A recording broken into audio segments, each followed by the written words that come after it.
Welcome to the thought process. This is a space where I get to think out loud about life, ideas, and whatever I'm trying to understand in the moment.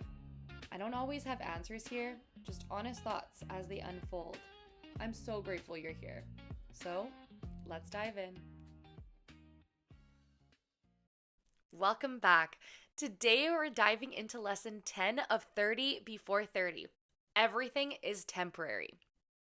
Now, I feel like this lesson sounds so simple. Like everything is temporary. Well, duh, Rianne, it is. No. Like, I understand it sounds simple, but let's talk about what I mean by this phrase. This phrase was something that became a truth of mine recently. And there were so many seasons in my life where I felt and believed that they were going to last forever, especially in my 20s. I feel like everything is so amplified. You become an adult, you hold so many responsibilities and you're just told to just figure it out. And part of a lot of those seasons where I thought it was going to last forever included heartache, loss, and grief. But then you realize that feeling consumed you. And then after a certain point, you softened. You softened after it finally dissipated through your body. And it definitely took a lot longer than it should have, probably, if you're anything like me. And we're to the point where you truly believed it would define you forever. And then one day you woke up and realized that it wouldn't. Because everything is temporary. The good, the hard, the confusing, and the in-between. Now, like I've mentioned before, your emotions are energy in motion. This idea that the feeling comes into your body and eventually it will leave. Did you know? I think this is so cool. Did you know that a pure emotion, like fear, anger, sadness, joy, it actually only lasts about 60 to 90 seconds in the body if we don't keep retriggering it with our thoughts? How neat is that? 60 to 90 seconds. That's it. So if you're thinking about a time when you felt so much sadness or fear or, anger come through you, if you can hold on and let your body go through the motions of taking on that emotion, it will only last 60 to 90 seconds. Okay? And everything after that is the stories that we tell ourselves. Okay? And that's what keeps it alive. That is the only thing that keeps it alive in your body for more than 60 to 90 seconds. And we do that by replaying the moment constantly, judging ourselves, imagining the future, rethinking what we should have said. And I think that is just wild. That most of it has to do with your mind and how you've created these stories and thoughts behind something that should have only been in your body for 60 to 90 seconds. And obviously we know this, but the areas we create the most stories around are our identities, our self-concept, our jobs, our home lives, our social settings, our energy, and even our bodies. And we create these stories, these narratives that are not true. The only reason they are true are because we give them life. We give them the power they need to survive and thrive in us. Okay? When you know things are temporary, you stop clinging or panicking. Let me just say that again. When you know things are temporary, you stop clinging or panicking. It's like, for example, when you are, okay, for me, it's always when I am getting into a hot tub or a really hot bath. I know it's hot, but it's the second your toe touches, I just start to panic because I'm just oh my God, this heat is so excruciating. And it's crazy because I think it's just because I run cold. It is normal hot to everybody else. But for me, it's that feeling. And it's so funny because at the same time, I want to sit in it. I want to be in that hot water, but it's getting past that 60 seconds. Or the opposite. I love cold plunges. Again, maybe it's because I run cold. Oh, that first, it's not even 60 to 90 seconds because you start to panic, right? When you jump into a cold plunge or when you slowly submerge yourself into a cold plunge. It is that first 10 to 30 seconds that is the hardest. After that, I am like smooth sailing. Like goodbye. You can see me in like 2 minutes.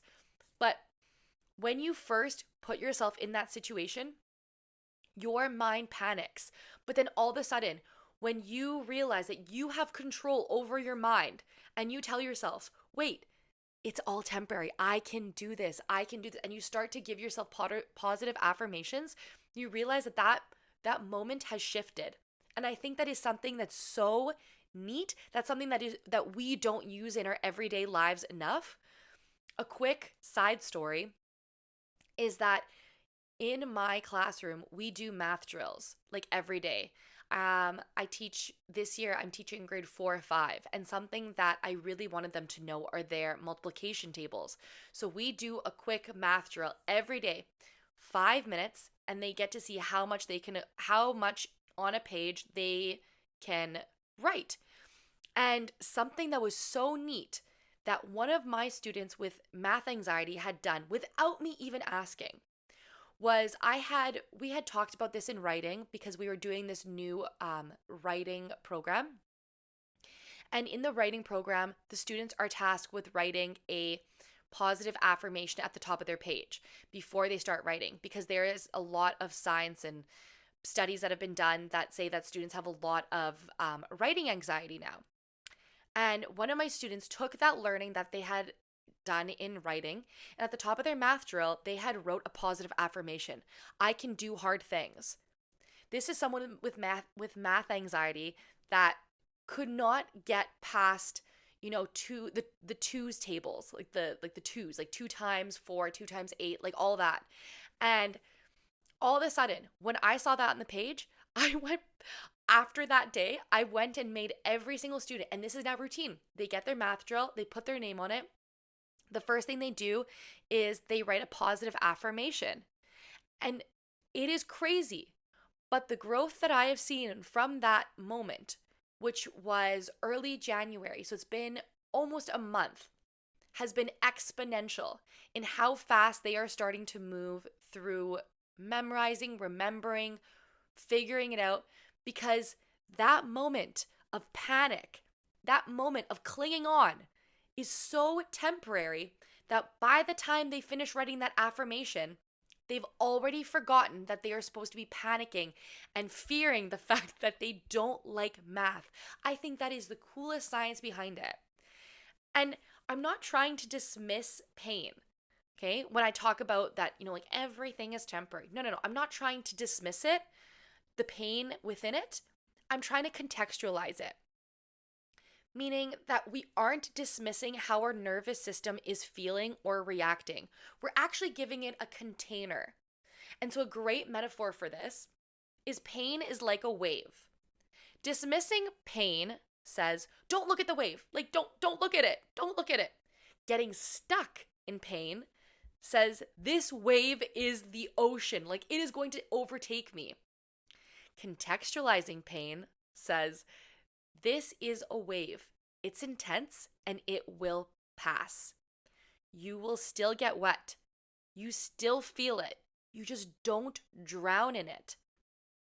And that is what I think the beauty behind just even having this as a phrase in the back of your mind and understanding what it actually means. That temporary doesn't matter. It just means that it won't last forever. I want to remember that there is a double-edged truth to this episode. There is a comforting side, like the hard moments will pass. You don't have to solve your whole life right now, and you are allowed to just be in it. And at the same time, there's also the sobering side. That beautiful moments will also pass. Presence matters more because of that. And this is why presence is priceless, which is why it's such a big lesson. And I talk about it in episode 9. I actually have an entire episode on it if you want to go back and listen. Because that is something that you're never going to get back. Just just as temporary as pain is, feeling good is just as temporary.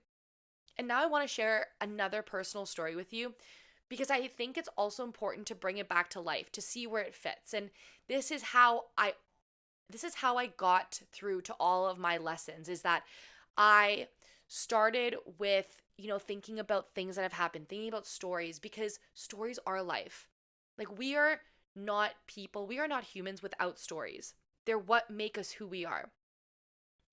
And so one of the hardest seasons that happens in your 20s is your friendship dynamics change. They may change suddenly or over time to the point that you feel them fizzle out. But either way, it causes emotions in your body. I had to learn about friendships the hard way. And I don't even want to label it as hard.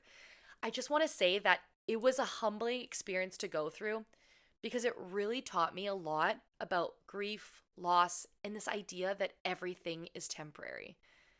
And I don't mean the friendships themselves, but the pressure we put on ourselves when it comes to maintaining friendships or adjusting to dynamic shifts. And it's something that nobody talks about. Like, no one tells you that friendship breakups or dynamic changes can be more heartbreaking than losing a partner, boyfriend, or girlfriend. No one sets you up for success in this area in your 20s. It's like the unspoken rule. You're just supposed to know what dynamic changes will happen when your friends acquire partners, move away for school, or just drift away because of lifestyle changes. Or just even life chapter changes. Like, no one talks about how your friend groups change or the dynamics change when somebody gets married or somebody gets a house or somebody has a baby or you're still in school and everybody else is in a career. No one talks about that kind of stuff. And I think it was so hard for me to understand why these things were happening. And I honestly thought they were happening to me, because of me, and because of the actions that I had chosen to do, or the paths that I had decided to go down, or the people that I decided to associate myself with. Now, I know this story sounds really depressing and you're wondering why I'm telling you this. It's because I learned that everything is temporary. The true emotion, like I said, only lasts 90 seconds in your body, and everything after that is the story. So stop telling yourself that you are a bad friend, that people change. Stop telling yourself it's all your fault, because it takes two to tango. Just try repeating the phrase, everything is temporary. Because for some reason, when you say that, it feels like someone is lifting weights off your shoulders. You feel so much better knowing that everything you truly want is on the other side of accepting that everything is temporary. It reduces your urgency, it helps you take risks, and it even makes joy feel more sacred. And I feel like I didn't even go deep enough into the story about the friendships, but it's just that. It's that you make it feel like you are the sole reason why things change. And friendship dynamics are they're so intricate. When I think about all the friendships that have changed and the dynamics, yes, I would love to go back and I wish that, you could change them, but at the same time, I don't want to change them because then I wouldn't be who I am today. I wouldn't be sitting here in front of a microphone talking to you. I wouldn't be the teacher I am today. I wouldn't be the partner I am today. I wouldn't be the friend I am today to others. And I wouldn't be the daughter and the sister I am. And I think that's what makes life so much better, is going through these lessons, but really reflecting on how they have made you into who you are. And I don't like just using this phrase when talking about friendships. I use it all the time. I had a bad day at work. No, not even a bad 15 minutes, a bad period of my day, a bad chunk, chunk of your day. Okay, maybe a bad interaction. I honestly just keep repeating everything is temporary and go and try it again. I keep showing up. It kind of just wipes the slate clean. There is nothing you can't do when this phrase is sitting in your back pocket, waiting to take down those stories being told in your mind. And a reminder, you don't need to rush this season. You don't need to cling to the good or the fear, the hard.